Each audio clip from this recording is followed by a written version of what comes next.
وأذبة الماء وإنها قيعان وإن جراسها سبحان الله والحمد لله ولا إله إلا الله والله أكبر صدق الله العظيم وصدق رسوله النبي الكريم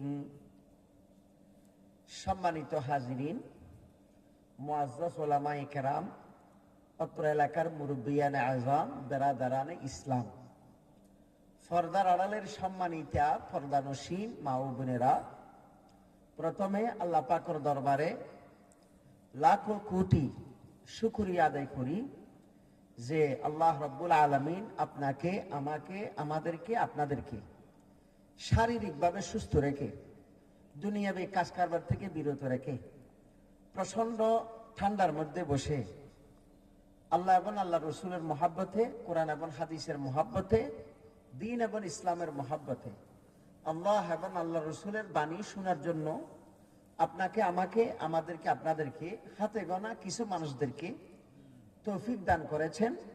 সেজন্য আমরা অন্তর থেকে আল্লাহ পাকের দরবারে কালিমাতুশ শুকর আদায় করি, আলহামদুলিল্লাহ। সাথে সাথে শুকরিয়া আদায় করি যাদের চেষ্টায়, দোয়ায়, দয়ায়, মেহনতে, পরামর্শে, বুদ্ধিয়ে আজকের এই মাহফিল অনুষ্ঠিত হতে যাচ্ছেন এবং আপনারা উপস্থিত থেকে অত্র মাহফিলকে সাফল্যমণ্ডিত করতেছেন। আল্লাহ তাআলা আপনাদের আসা যাওয়া, বসা, দান করা, দোয়া করা সকলকে আপন মেহেরবানিয়ে কবুল আর মঞ্জুর করুক, আমিন। আমি আপনাদের সামনে মুক্তসর খুতবার পড়ে, আপনারা সকলেই জানেন, পারেন, পড়েন, এরকমের একটি আয়াতে কারিমা 15 নম্বর সূরার প্রথম আয়াত, সূরা বনী ইসরাঈলের প্রথম আয়াত আপনাদের সামনে তেলাওয়াত করেছি। সাথে সাথে আল্লাহর হাবিব সাল্লাল্লাহু আলাইহি ওয়াসাল্লামের অনেক অনেক অনেক হাদিস থেকে একটি সহিহ হাদিস আপনাদের সামনে পাঠ করেছি।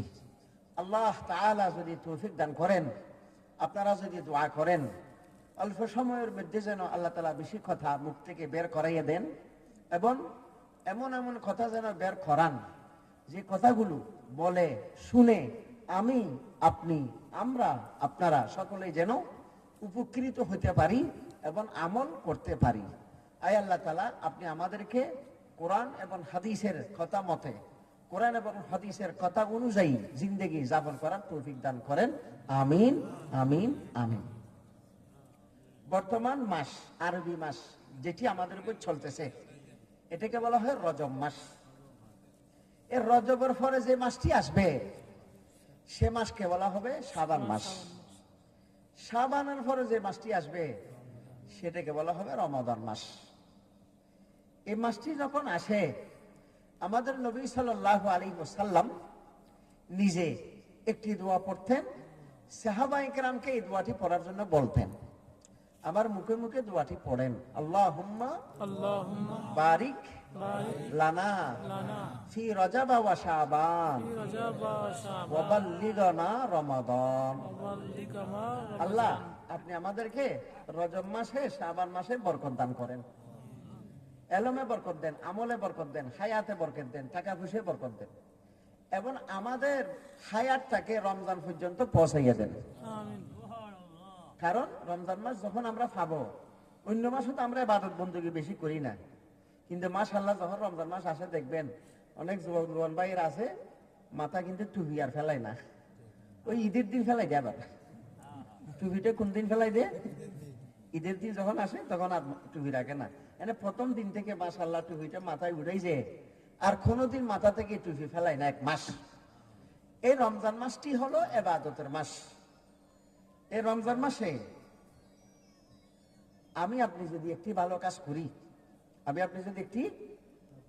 করি, এক ভালো কাজের কারণে 70টি ভালো কাজ করার সমতুল্য সওয়াব আল্লাহ দান করবেন। এই রমজান মাসে যদি একটি নফল কাজ করি, অন্য মাসে ফরজ আদায় করার সমতুল্য সওয়াব দিবেন। রমজান মাসে দিনে দোয়া কবুল, রাত্রে দোয়া কবুল, সেহরির সময় দোয়া কবুল, ইফতারের সময় দোয়া কবুল। রমজান মাসে আসমানের দরজা খোলা, রহমতের দরজা খোলা, বেহেশতের দরজা খোলা, জাহান্নামের দরজা বন্ধ, শয়তানকে বন্দী করে ফেলা হয়।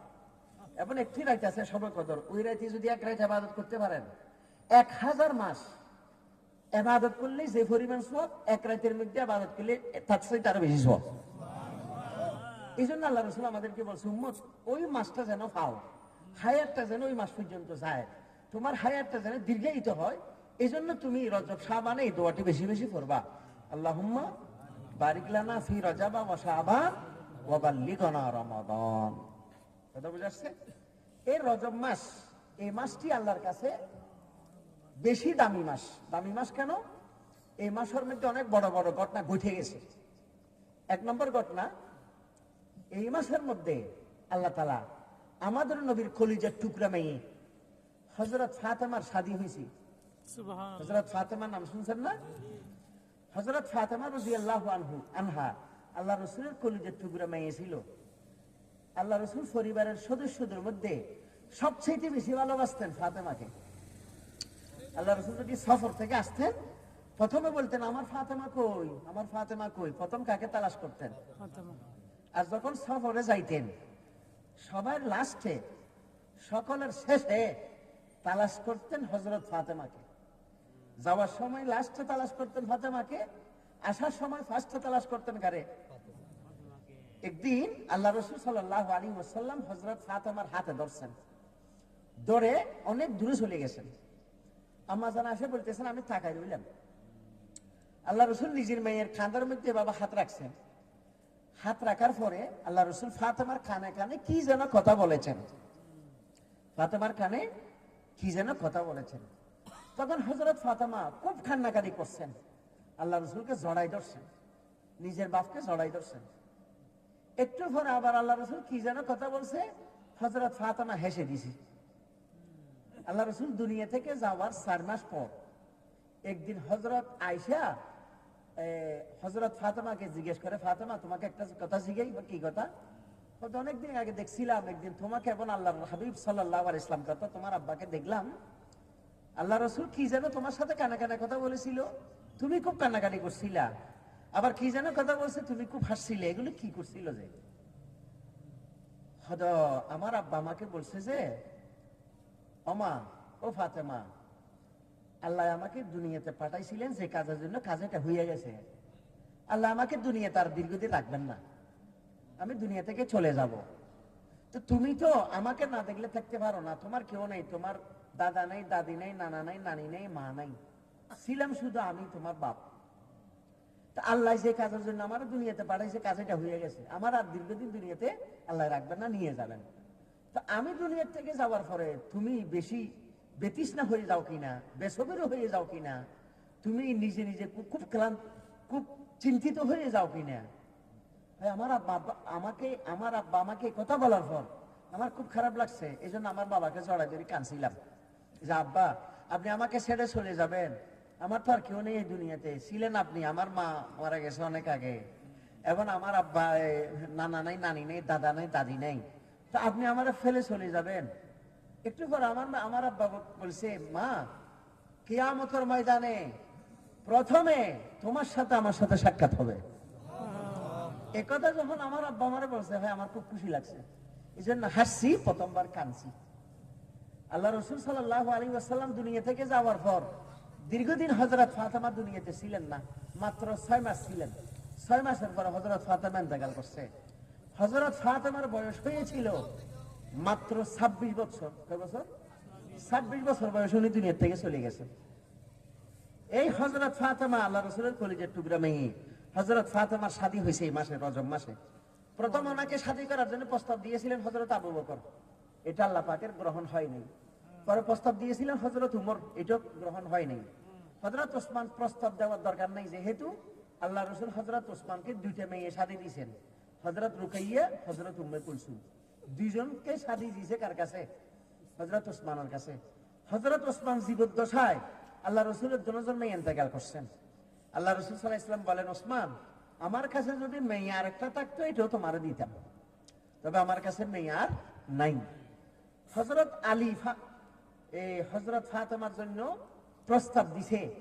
জিবরিল আলাইহিস সালাম আসমান থেকে চলে আসছেন।